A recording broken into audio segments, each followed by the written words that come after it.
साथियों नमस्कार, स्वागत है आपका हमारे channel UPSC by Pankaj Saraswat और आप हैं मेरे साथ, मैं आपका दोस्त पंकज सारस्वत। आज हम लोग दोस्तों एक ऐसे टॉपिक पे बात कर रहे हैं जिस टॉपिक से रिलेटेड सारी की सारी चीजें मैं समय समय पर आपके साथ शेयर कर रहा हूँ। जब से अमेरिका में राष्ट्रपति डोनाल्ड ट्रंप ने अपना सेकंड कार्यभार संभाला है, तब से दुनिया के अंदर कुछ ना कुछ वो एक ऐसा काम कर देते हैं कि ना चाहते हुए भी पूरी की पूरी दुनिया की नजरें वापस से उनके ऊपर जाके टिक जाती हैं। कुछ ही दिन पहले हमने इस पे एक सेशन किया था कि जो ट्रंप हैं वो ग्रीनलैंड को लेना चाहते हैं और ग्रीनलैंड को लेने के लिए उन्होंने किसी भी तरीके की कमी नहीं छोड़ रहे अपनी कोशिश में, चाहे वो प्यार से बात करना हो, चाहे वो वहां पे सेना भेजने की धमकी करना हो, कुछ भी हो। ट्रंप अपने जो सोच के आए हैं उसको पूरा करने में पूरे पूरे तरीके से लगे हुए हैं।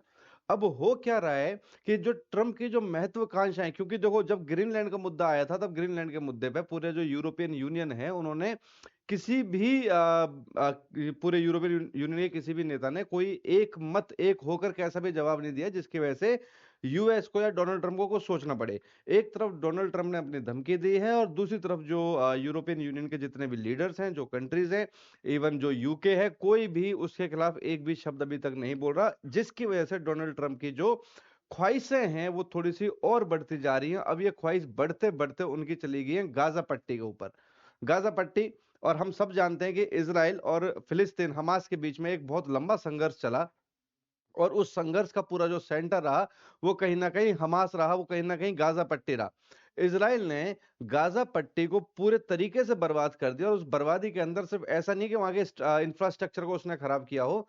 इसराइल ने पूरे के पूरे गाजा पट्टी के इंफ्रास्ट्रक्चर के साथ साथ वहां की जो आबादी थी, वहां पे जो लोग रह रहे थे, जिनके वहां पे घर थे, जिनको बनाने में उन्होंने शायद पूरी जिंदगी लगा दी हो, उस सभी को तहस नहस कर दिया। और मीडिया रिपोर्ट्स कहती हैं कि तकरीबन तकरीबन 64,237 के आसपास इसराइल ने गाजा में लोगों की हत्या करी है। तो 64,000 लोग इसराइल ने गाजा के अंदर मारे हैं, लेकिन अभी भी अगर डेड बॉडीज को देखा जाए, वही रिपोर्ट ये भी कहती है कि जो डेड बॉडीज है वो तकरीबन 34-35 हजार लोगों की मिली है। इवन सब लोगों की तो डेड बॉडीज भी नहीं मिली, क्योंकि जिस तरीके से इसराइल ने अटैक किया, वो सारे के सारे जो बिल्डिंगें थी, सारे के सारा जो इंफ्रास्ट्रक्चर था, वो पूरे तरीके से टूट के गड्ढों में और मलबे में कन्वर्ट हो गया। अब ना जाने उन गड्ढों में, उन मलबों के नीचे कितनी जिंदगी अपना दम तोड़ चुकी होंगी, उसका कुछ भी कैसा भी अता पता नहीं है। 4 फरवरी को पहली जो डोनाल्ड ट्रंप का ये जो सेकंड कार्यकाल स्टार्ट हुआ है, इस सेकंड कार्यकाल के अंदर जो पहले एक बड़े विदेशी नेता या कोई बाहरी नेता उनसे मिलने के लिए आए, वो थे इजराइल के प्रधानमंत्री नेतन्याहू। नेतन्याहू जब डोनाल्ड ट्रंप से मिलते जाते हैं तो डोनाल्ड ट्रंप उनकी सेवा पानी भी बहुत अच्छी करते हैं, और ये बहुत ज्यादा एक वीडियो वायरल हो रही है कि नेतन्याहू अपने चेयर पर बैठ रहे हैं और डोनाल्ड ट्रंप उनकी चेयर उनके लिए शिफ्ट कर रहे हैं। खैर, इसको जितने भी इस्लामिक कंट्रीज हैं, जो भी मिडल ईस्ट के जो कंट्रीज हैं, वो बहुत ज्यादा इसको कटाक्ष कर रहे हैं कि इस Trump working as a waiter for Netanyahu, इस टाइप की बहुत सारी स्टेटमेंट है जो सारे के सारे कंट्री दे रहे हैं। लेकिन इन सब चीजों से मेरे को नहीं लगता कि ट्रंप को कुछ खास फर्क पड़ रहा होगा। ट्रंप ने अपना जो डिसीजन लेना था वो ले लिया, और ट्रंप ने अपने हाल ही के डिसीजन में बोला है कि now USA will take care, या USA will overtake the Gaza strike, कि अब जो गाजा स्ट्राइक है उसके ऊपर जो अधिकार रहेगा वो यूएसए का होने वाला है, वो अमेरिका का होने वाला है। इसके पीछे उन्होंने तर्क भी दिया है। वो कहते हैं कि अगर हमास या फिलिस्तीन के लोगों को लाके हम लोग वापस से गाजा पट्टी में बसा दें, या जो वहां के मूल निवासी थे अगर उन्हीं को वापस से गाजा पट्टी में रहने का मौका मिलेगा, तो कहीं ना कहीं ये लोगों की जो एक मेंटेलिटी है, ये लोगों की जो एक सोच है, वो इसराइल के खिलाफ है। और ये कुछ ना कुछ ऐसा करते रहेंगे जिसकी वजह से इसराइल और इनके बीच में युद्ध होने की जो संभावना है वो भविष्य में बनी रहेंगी। इसी चक्कर में हमें ऐसा लगता है कि अगर हमें इसका कोई परमानेंट सॉल्यूशन चाहिए, अगर हमें इसराइल का इन सभी कंट्रीज के साथ, तो गाजा पट्टी जो है वो जड़ है, और गाजा पट्टी को अब अमेरिका अपने कंट्रोल में लेगा।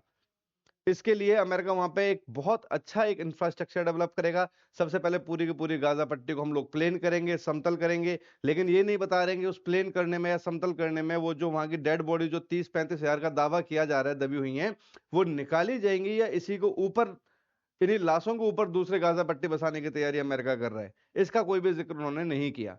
उनका मानना है कि यहाँ के जो मूल निवासी थे गाजा के, इन सभी को हम यहाँ से शिफ्ट कर देंगे इजिप्ट में और जॉर्डन में। और भारत जैसे देशों से हम लोग सहायता लेंगे, सपोर्ट लेंगे, हेल्प लेंगे कि वो अपने मजदूरों को भेजें यहाँ पे इंफ्रास्ट्रक्चर को डेवलप करने के लिए। यानी कि इंफ्रास्ट्रक्चर को डेवलप करने के लिए भी जो ट्रंप हैं, वो वहाँ के लोगों को एक काम करने का मौका नहीं देना चाह रहे हैं। भारत से इसकी उन्होंने मदद माँगी है क्योंकि भारत के पास एक चीप लेबर जो है, सस्ती लेबर जो है, वो मिल जाती है। और इन सब के बीच में जो ट्रंप का जो ध्यान है, क्योंकि जब ये ग्रीनलैंड वाला हमने सेशन कवर किया था, तब मैंने बताया था कि ग्रीनलैंड में मिनरल्स जो मौजूद हैं, ट्रंप की नजर उस पर है।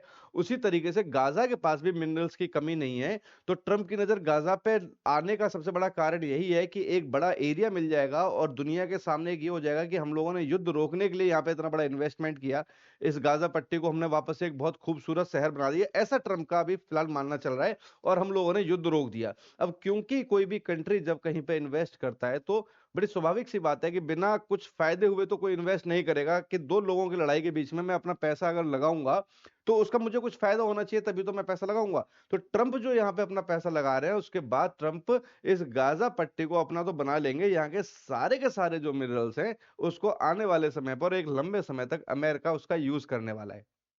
ये सारा का सारा आइडिया भी ट्रंप के दिमाग में चल रहा है। और दुनिया में जब ये ट्रंप का दूसरा कार्यकाल स्टार्ट हुआ, तो दुनिया के जो नेता जो ट्रंप से मिलने आए हैं, उसमें सबसे पहले नेतन्याहू जो इसराइल से आए हैं। इसके बाद ये 4 फरवरी को इन दोनों की मुलाकात हुई है। 7 फरवरी को ट्रंप की मुलाकात जापान के प्रधानमंत्री से होगी। उसके बाद 11 फरवरी को जॉर्डन के राजा से होगी। और 13 फरवरी को भारतीय प्रधानमंत्री श्री नरेंद्र मोदी जी के साथ इनकी मुलाकात होनी है।